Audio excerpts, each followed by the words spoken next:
பெரியாழ்வார் யசோதை 1.5 வயதாகி ஓடக்கூடிய பருவத்தில் இருக்கும் குட்டி கண்ணனை அழைக்கிறா.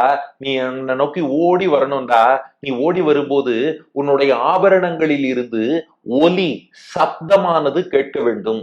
அரை சதங்கை, திருவடி சதங்கை, நெத்தியில் அணிந்திருக்கும் நெத்தி சுட்டி, இது இல்லாம நீ இன்னும் மகாரக, வைதூரிய, கிரீட்ட, குண்டல, துஷா பரிஷ்வக்த, சகசிர குந்தலம், உத்தாம, காஞ்சி, அங்கத, கங்கணாதிபிகி விரோச்சமானம்னு திருமேனியில நிறைய திருவாபரணம் அணிந்திருப்பாயே. அந்த அனைத்து திருவாபரணங்களுக்கும் இயல் ஓசை, இயல்பான ஒரு ஓசை, இயல்பான ஒரு சத்தம் இருக்கும் இல்லையா? அந்த ஒலி எப்படின்னா சலன் சலன் என்றிட அப்படியே கிருஷ்ணன் ஓடி வரணும். காதை பட்டை தீட்டி கொண்டு பாருங்கள், பக்தியோடு அனுபவிச்சா அந்த சத்தத்தை கேட்கலாம். கிருஷ்ணன் அப்படியே ஓடி வரும்போது சலன் சலன் சலன் சலன் சலன் சலன் சலன் சலன் என்று உன்னுடைய திருவாபரணங்களின் ஓசை எங்கள் காதுக்கு விருந்தாக கேட்கணும். வாடா கிருஷ்ணா, ஓடி வாடா, சலன் சலன் என்றிட ஓடி வா.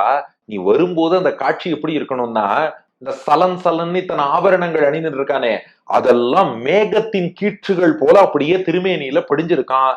மேகம் மின்னல்னா அடுத்து இடி இடிக்கணுமேனா சலன் சலன்னு சத்தம் எழுப்பிட்டு வர இல்லையா, அது இடி முழக்கம் போல இருக்கு.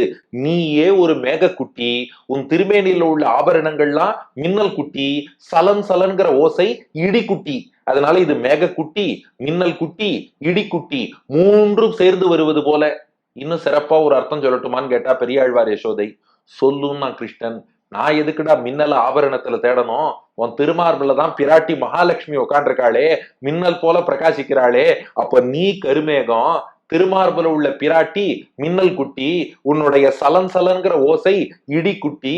அப்ப மேக குட்டி, மின்னல் குட்டி, இடி குட்டி, மூன்றும் சேர்ந்து அது எப்பவும் வானத்துல ஒரு இடத்துலதான் இருக்கும். ஆனா நீ என்ன பண்ணணும்?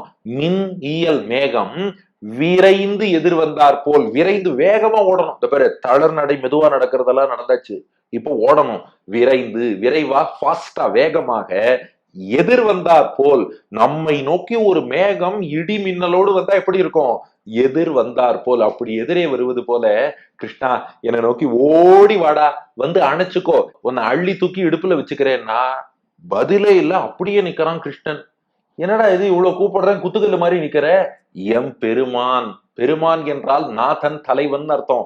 எம் பெருமான், எங்க அத்தனை பேருக்கும் பக்தர்களான எங்களுக்கெல்லாம் தலைவனாக, பெருமானாக, சுவாமியாக இருப்பவனே, வந்து என்னை அணைச்சுக்கோ, அணைச்சுக்கோ, அங்கேயே நிக்காத, வாடா என்று அழைக்கிறாள்.